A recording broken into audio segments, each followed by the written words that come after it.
her bedroom door was locked from the inside. The windows, every single one, were latched shut from the inside. The two dogs that lived in that apartment had not barked once during the night, and the security cameras covering every entrance and exit to the building showed nothing.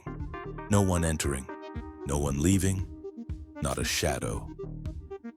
She was 4 years old. She could not walk unassisted. She could not unlock a door on her own. She could not climb out of a window. And yet, when the nanny opened that bedroom door on the morning of March 22, 2010, the bed was empty. Paulette Gebara Farah was gone. What followed was 9 days of national panic, a media circus unlike anything Mexico had seen, a criminal investigation that collapsed in real time, and a discovery so disturbing that investigators initially refused to believe what they were looking at. This is the full story. No filter. Nothing left out. This is Uncut Cases. Real crimes. No filter. Let's get into it. Paulette Gebara Farah was born on September 8, 2005 in Mexico City. She was the second daughter of Mauricio Gebara, a real estate developer, and Lizette Farah, a practicing lawyer. The family lived in an upscale, gated residential complex in Huixquilucan de Degollado, a wealthy municipality on the western edge of Mexico City, the kind of neighborhood where security is a selling point, where the buildings have controlled access, surveillance cameras, and doormen around the clock. Paulette entered the world too early. She was born prematurely, and the complications that followed her birth were significant. She sustained a brain injury that resulted in a condition called hypotonia, abnormally low muscle tone throughout her body. This meant that Paulette, at 4 years old, could not walk without assistance. She could not stand without support. Her speech was delayed and difficult to understand. She required full-time care, and so the family employed 2 live-in nannies, Erica and Martha, who had worked in the household for 7 years. That detail matters. These were not strangers. These were women who had known Paulette since before she could speak at all. Paulette also had an older sister, also named Lizette, who was 7 years old at the time of the events we're about to describe. Now, you might be wondering why I'm telling you all of this. What does any of this have to do with a disappearance? Here is why it matters. Paulette could not walk to the front door and let herself out. She could not climb. She could not reach a door handle at the right height to manipulate it from a standing position because she could not stand independently. The apartment was on an upper floor. The windows were not accessible to a child in her condition. When investigators later tried to reconstruct how Paulette could have moved herself from her bed to any exit in that apartment, they found, to put it plainly, that she couldn't have. Not alone. Not without someone knowing about it. That is the foundation on which everything else in this case rests. She was, by every account from people who knew her, a happy child. Her medical situation was difficult. Her daily life required constant support, but she laughed. She wore princess dresses. She had a spark that the people around her described consistently. She was, in every way that actually matters, a little girl living her life. On the evening of Saturday, March 20th, 2010, Paulette returned home from a weekend trip to Valle de Bravo, a lakeside resort town about 2 hours from the capital, where she had been staying with her father and her older sister. They arrived at the apartment in Huixquilucan sometime around 9 in the evening. Her mother, Lizette Farah, had been away separately that same weekend. She had traveled to Los Cabos on what was described as a personal trip.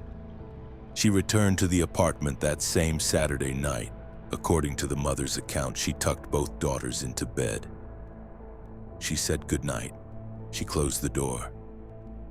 That was the last time she claimed to have seen Paulette alive. At some point during that night, The exact time was never established with certainty. Paulette Gebara Farah disappeared from her bedroom. On the morning of Monday, March 22nd, the family's nanny Erica went to wake Paulette for the day.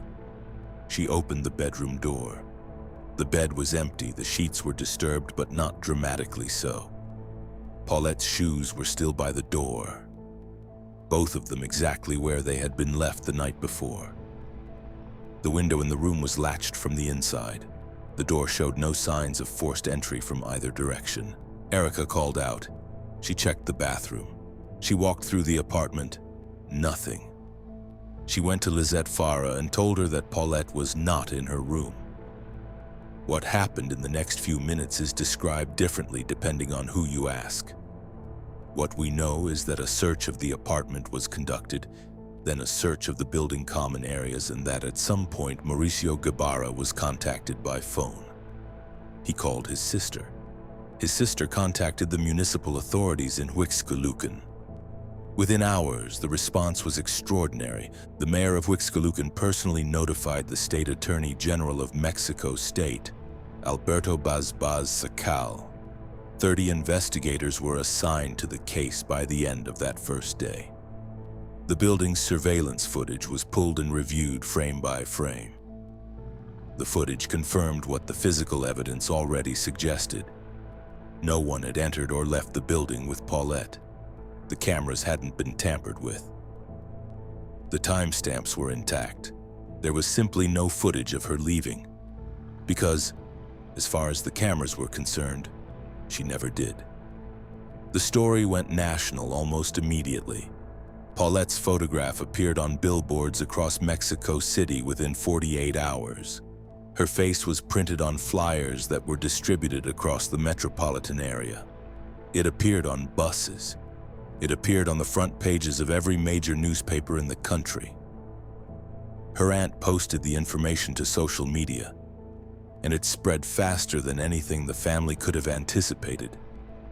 Her mother, Lizette Farah, gave a television interview that was broadcast across Mexico. She sat on camera, composed, and addressed whoever might have taken her daughter. She said that she was asking them, begging them, to leave Paulette somewhere safe, in a shopping center, in a public space, with no consequences.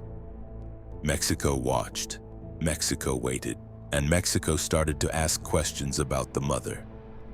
Because even through a television screen, even to viewers who had no investigative expertise, something about those interviews felt wrong. The composure wasn't the grief of a woman holding herself together for the cameras. It was something else, something harder to name. But people noticed it. They talked about it. The comment sections, the forums, the conversations in homes across the country. The same question kept coming up. Where is the fear? On March 23rd, one day after Paulette was reported missing, investigators began interviewing everyone in the household. Mauricio Gebara, Lizette Farah, the nannies Erica and Martha, the building security staff, neighbors. What they found almost immediately were contradictions. Mauricio and Lizette gave separate accounts of the evening of March 20th, the night the family returned from their respective weekends away. The details didn't line up. Who had checked on Paulette last? What time each of them had gone to bed? Where each of them was in the apartment at various points during the night? The discrepancies weren't minor. They were the kind of contradictions that in a missing child investigation, investigators cannot simply set aside. The nannies gave their own statements. Their accounts had gaps, specific gaps, moments during the night that they could not or would not account for clearly. By March 29th, 7 days into the investigation, the state attorney General Bazbaz made a significant decision. He placed Mauricio Gebara, Lizette Farah, and both nannies under restriction orders. None of them could leave the country. None of them could leave the state. Interrogations, which had already been ongoing, intensified. The official reason given for the restriction orders was and I'm quoting the statement here, falsehoods and inconsistencies in their statements. 7 days in, with a missing 4-year-old girl and a search that had produced absolutely nothing, the investigators had already decided that the people who knew her best were not telling the truth. Now here is something that didn't get enough coverage at the time. The nannies, Erica and Martha, made a statement during the investigation that was deeply troubling. They said that during the days of the public search, while news crews and journalists were interviewing Lizette Farah in the apartment, while the mother was giving press conferences and making public appeals, both parents seemed unusually calm, not the controlled, medicated calm of parents in shock who are trying to function. Something qualitatively different, something the nannies described as inconsistent with what they knew of Mauricio and Lizette as parents. Then there was the recording. At some point during the investigation, a conversation was captured, allegedly between Lizette Farah and her older daughter, the 7-year-old. The exact circumstances of how this recording came to exist were never fully clarified in the public record. But according to investigators who described its contents, the conversation involved Lizette telling her older daughter not to talk, not to say anything. About what? To whom? For what reason? Those questions were never publicly answered. Meanwhile, the physical search continued. Police and search teams combed the surrounding area, the building's underground parking, the service corridors, the exterior grounds, neighboring properties. Nothing. Search dogs were brought in. Nothing. The apartment itself was searched multiple times in the first week by teams that included trained personnel. Nothing. By March 30th, 8 days after Paulette vanished, the investigation had quietly shifted. Investigators were no longer searching for Paulette in the traditional sense. They had begun searching for objects.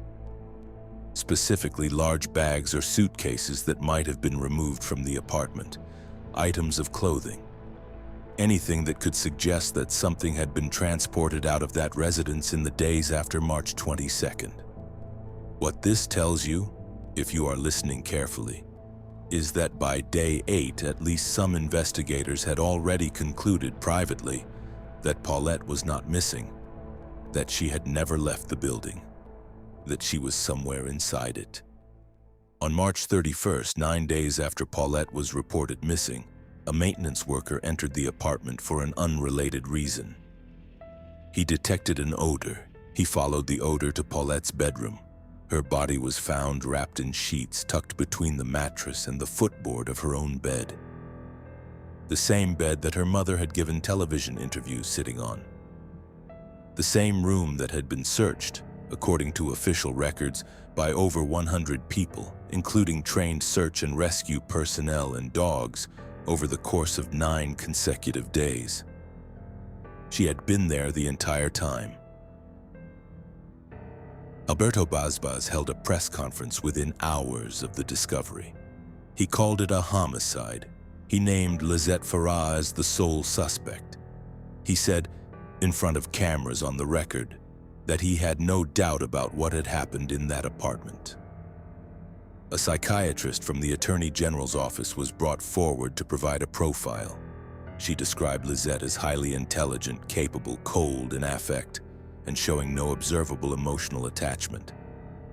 The psychiatrist was careful to note that this profile did not automatically indicate criminal guilt, but she said it clearly and publicly, and the country heard it. Then, 3 days later, everything changed. The official coroner's report was released. The cause of death was ruled accidental asphyxiation. The mechanism, positional asphyxia. The conclusion, in plain terms, was that Paulette had turned herself around in her bed during the night, ended up face down at the footboard, and suffocated. Slowly, without making a sound, without the dogs reacting, without anyone in the apartment noticing, and without her body being found, despite repeated searches, for 9 days. No charges were filed. Mauricio Gebara and Lizette Farah were released. The restriction orders were lifted. The case was declared closed. Baz resigned his position 2 months later. He cited what he called a deterioration of public confidence in his office. The case remained officially closed. In 2017, Paulette's remains were exhumed at the family's request and cremated. A Netflix documentary series about the case was released in 2020. A book has been published. There have been films. No one has ever been charged with anything in connection with Paulette Gebara Farah's death. Here is what I will say directly, and I'll say it clearly. A 4-year-old child with significant physical disabilities, a child who required 2 full-time caregivers just to move through her daily life, died inside a sealed apartment where every exit was monitored and nothing was disturbed. Her body was found in her own bedroom, inside her own bed, in the same room where over 100 people, including trained search and rescue teams with dogs, conducted repeated searches over 9 days and found nothing. Her mother sat on that bed and gave interviews to national television. The official explanation is that Paulette independently repositioned herself to the foot of her bed, became trapped face down, and asphyxiated silently. That 2 dogs did not react. That no one in a comparatively small apartment noticed an odor for 9 days. That trained search dogs missed a body that was, according to the final conclusion, in the most obvious place in the most obvious room. I am not going to tell you what happened in that apartment. I don't know. The investigation is closed. The family has never been charged. What I will tell you is this. In Mexico, money moves cases, connections close investigations. The Attorney General who publicly named a suspect and called it a homicide was out of a job 8 weeks later. The family had lawyers, resources, and access to political circles that most Mexican families navigating the justice system will never have. Paulette got a Netflix series in 2020. She got a book. She got a film. She got international coverage. She did not get justice. And she is not alone. What do you think actually happened inside that apartment? Drop your theory in the comments. I read every single one.